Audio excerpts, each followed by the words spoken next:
नमस्कार। इस वीडियो में आपका स्वागत है। आइए रासायनिक आबंध एवं आणविक संरचना के अंतर्गत एक लॉजिकल प्रश्न के साथ आगे बढ़ते हैं। प्रश्न इस प्रकार से, H2O साधारण ताप पर द्रव है जबकि H2S गैस है, क्यों? आइए, ये प्रश्न इतना महत्वपूर्ण एवं लॉजिकल क्यों है, इस पर हम सर्वप्रथम चर्चा करते हैं। इसके पश्चात हम आगे जानेंगे।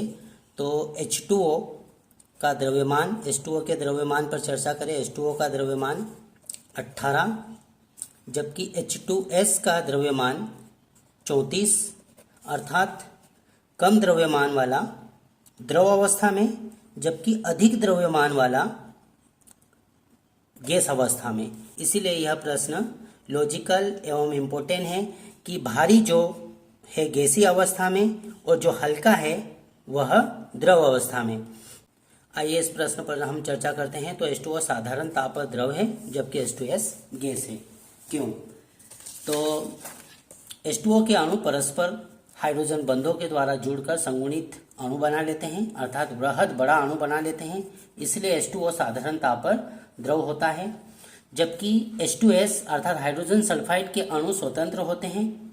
इनमें हाइड्रोजन बंध नहीं पाया जाता, इसलिए H2S साधारण ताप पर गैस होती है। आइए हम जल के अणु में हाइड्रोजन बंध के द्वारा जानें।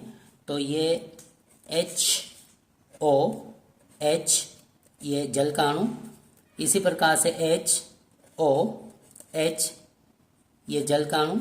जल के अणु आपस में हाइड्रोजन बंध स्थापित कर लेते हैं, अर्थात ऑक्सीजन प्रबल ऋण विद्युतीय होने के कारण साझे के इलेक्ट्रॉन को अपनी ओर आकर्षित कर लेता है, अर्थात हाइड्रोजन के साझे के इलेक्ट्रॉन को अपनी ओर आकर्षित कर लेता है, जिससे ऑक्सीजन पर आंशिक ऋण आवेश और हाइड्रोजन पर आंशिक धन आवेश उत्पन्न हो जाता है। ऐसी स्थिति में ऑक्सीजन अन्य हाइड्रोजन के साथ में हाइड्रोजन बंध स्थापित करके जुड़ जाता है। इस प्रकार से हाइड्रोजन और ऑक्सीजन के मध्य हाइड्रोजन बंध स्थापित हो जाता है और हाइड्रोजन बंध की वजह से अणुओं में संगुणन हो जाता है। यह हाइड्रोजन बंध है, हाइड्रोजन बंध।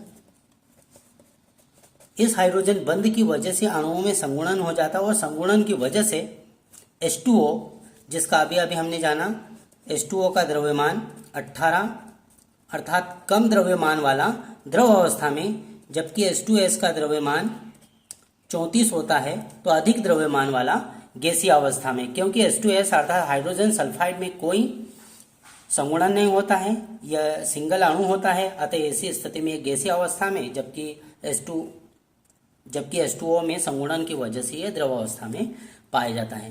तो इस लॉजिकल प्रश्न को हमने जाना, H2O साधारण ताप पर द्रव है जबकि H2S गैस है, क्यों? धन्यवाद। आपने इस वीडियो को अंत तक देखा और इस प्रकार से महत्वपूर्ण परीक्षा उपयोगी प्रश्नों को जानने के लिए चैनल को लाइक, सब्सक्राइब एंड शेयर कीजिए। धन्यवाद।